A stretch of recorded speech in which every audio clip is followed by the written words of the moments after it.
Bom, agora a gente vai falar um pouco sobre o como, que é um tipo de caule.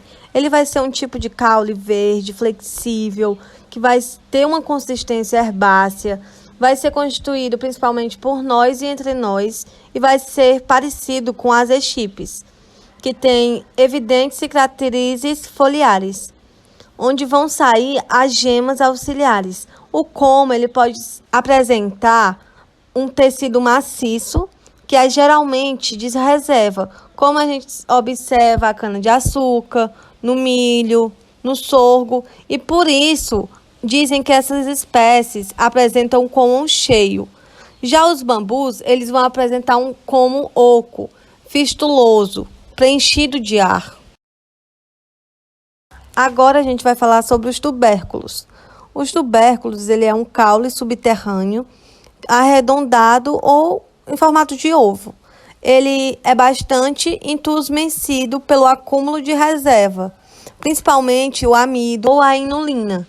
E apesar de não apresentar um órgão vegetativo diferenciado, com catafilos ou escamas diferentes, ele, consequentemente, não vai exibir o nó e o entrenó como vimos antigamente no como, mas ele vai originar novas plantas a partir de pequenas gemas, de pequenos botões. Elas vão nascer distribuídas pela superfície, as quais vão nutrir as reservas do tubérculo. Isso até eles formarem suas próprias folhas e raízes, podendo assim se sustentar, como é o caso da batata inglesa. Agora falaremos sobre o tronco. O tronco ele vai ter um caule lenhoso, arborescente, tem um crescimento secundário por conta da espessura, que quase sempre vai ter uma maior espessura na base. Ele vai ser formado por um eixo principal ereto, que pode ou não apresentar essas ramificações na sua extensão. O tronco é o típico caule presente nos eucaliptos, nas laranjeiras, paineiras, teca. Já as eschipes, ela vai ter um caule fibroso, arborescente, que é cilíndrico, não vai ter rama, e ela vai apresentar nós e entre nós evidentes, em decorrência das cicatrizes foliares. Elas vão ter suas folhas fortemente agrupadas no ápice, assim como nas palmeiras e mamoeiros, que são angiospermas no caso. Os caules também vai estar presente na gimnosperma, que é o caso das cicas. E tanto nas palmeiras como nos mamoeiros, as gemas auxiliares estão presentes e são reprodutivas. Elas não vão se desenvolver para formar ramos, e sim flores em inflorescências. Os cladódios, eles vão apresentar o caule verde e também vão ser achatados ou vão ser angulosos, o que desempenha uma função importante na redução da transpiração e o crescimento indefinido, as ramificações presentes. Vão ser presentes também os nós e os entrenós bem nítidos, que vão ser constituídos pelas gemas. Alguns exemplos de cladódios são os cactos, a fita de moça, a carqueja, entre outros euforbiáceas.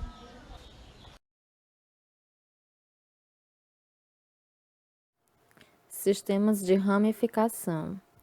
Ao examinarmos caules aéreos, nós podemos dividi-los basicamente em dois tipos básicos de sistemas de ramificação. O monopodial, que é típico das gimnospermas, como pinheiros, ciprestes e araucárias, e o simpodial, típico de angiospermas, arbustos e árvores. Sistema de ramificação monopodial.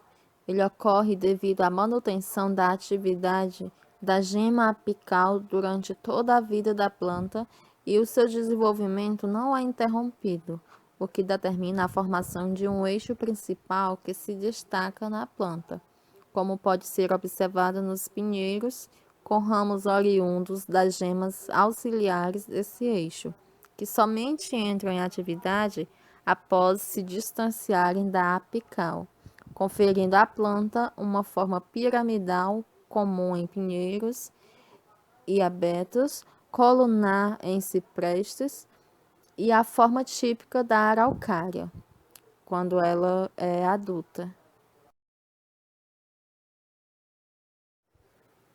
Sistemas de ramificação simpodial. A gema apical, após período determinado de atividade, interrompe o desenvolvimento e, consequentemente, o crescimento do eixo caulinar mantidos por ela. Quando isso ocorre, duas ou mais gemas auxiliares, imediatamente abaixo da gema apical, assumem o crescimento da planta, produzindo ramificações. Essas gemas, por sua vez, também terão seu desenvolvimento interrompido após um período de atividade, quando novas gemas auxiliares assumirão o crescimento e ramificação, repetindo os mesmos passos de suas antecessoras e assim sucessivamente. Esse comportamento determinará a forma mais ou menos arredondada que caracteriza o sistema simpodial, típico da maioria das árvores e arbustos das angiospermas. No sistema monopodial, o crescimento ele ocorre por uma única gema apical, que persiste por toda a vida da planta. Já no sistema simpodial, várias gemas participam consecutivamente da formação de cada eixo, seja porque a gema apical perdeu a dominância ou porque ela deixou de ser ativa.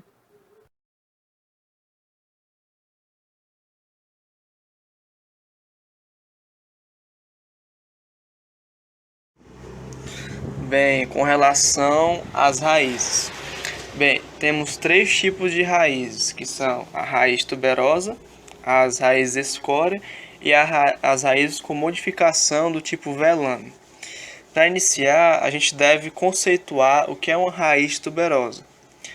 Quando uma raiz terrestre apresenta a função de reserva de nutrientes, ou seja, sendo a reserva de amido a mais frequente, essas são designadas raízes tuberosas. Todavia, dependendo da origem da raiz em que a reserva se encontra, essas receberão denominações diferentes. Elas podem ser raízes tuberosas axiais ou raízes tuberosas fasciculadas. As raízes tuberosas axiais, quando o eixo principal, raiz principal, pela deposição de reservas, torna-se mais longo e grosso do que qualquer uma das ramificações. Este é o caso da cenoura, do rabanete, da batata doce, da beterraba e do nabo. E quando as raízes tuberosas elas são fasciculadas, ocorre quando diversas raízes adventícias intumescem pela deposição de reservas, ficando impossível distinguir o eixo principal. Este é o caso da mandioca, do lírio amarelo, do clorofito e entre outras variadas espécies.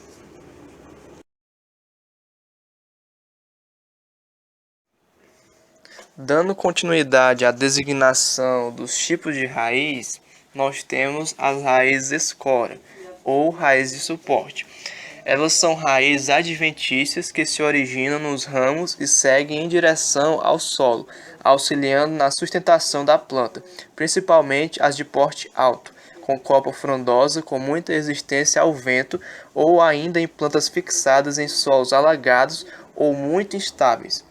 Entre as plantas que apresentam essa classificação, que a gente pode citar, destaca-se o milho, o pândano, figueiras e algumas palmeiras. Agora, em relação ao terceiro tipo de raiz, que são as raízes com modificação do tipo velame. É uma epiderme multisseriada que ocorre em raízes aéreas de orquídeas e aráceas e que consiste de várias camadas de consistência de pergaminho de células mortas com paredes espessadas, ou os espessamentos podem ser densamente espiralados, reticulados ou pontuados. Em períodos de seca, as células do velame enchem-se de ar, ficando com um brilho prateado. Quando há chuva, se tornam cheias de água. O velame é encontrado em plantas parasitas, raízes aéreas de algumas orquídeas e todas as epífitas e halófitas.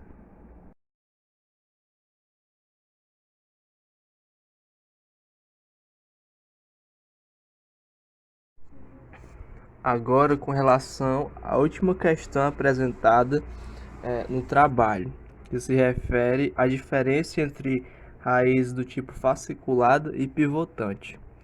A gente deveria diferenciar esses tipos de raízes na sua forma de crescimento, né? O crescimento das raízes, relacionando principalmente os tipos de raízes com os grupos de plantas em que elas ocorrem e também a questão do desenvolvimento ou não da raiz primária, presente no embrião na planta adulta. Para isso, para responder essa questão, a gente montou um esquema de conceituação. Então, as raízes podem se diferenciar quanto à organização basicamente em dois tipos, axial e fasciculada. A raiz axial ou pivotante é formada por uma raiz principal da qual partem ramificações ou raízes secundárias. A raiz da laranjeira é um exemplo de raiz axial. Agora, com relação à raiz fasciculada, que também pode ser chamada de raiz cabeleira, ela é formada por numerosas raízes finas e de mesmo tamanho. A raiz de milho é um exemplo de raiz fasciculada. Agora, com relação à questão da origem embrionária das raízes. Com relação às raízes com origem embrionária, que são as típicas, elas originam-se no polo radicular embrionário, que dará origem à radícula, que por sua vez continuará seu desenvolvimento até formar a raiz primária, que é a raiz eixo, de onde surgem ramificações ou raízes secundárias que formarão as terciárias, que formarão as demais ramificações, determinando assim o sistema radicular pivotante ou axial, na maioria das espermatófitas, exceto nas monocotiledôneas.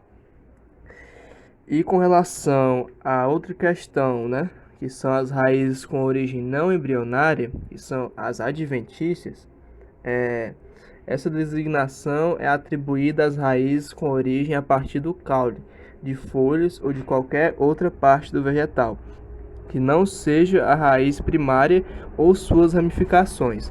Do conjunto de raízes adventícias surge o sistema radicular fasciculado. Ao se comparar a origem dos dois tipos de raízes, típicas e adventícias, ou axial e fasciculadas, pode-se identificar os grupos eudicotiledôneas e monocotiledôneas, respectivamente.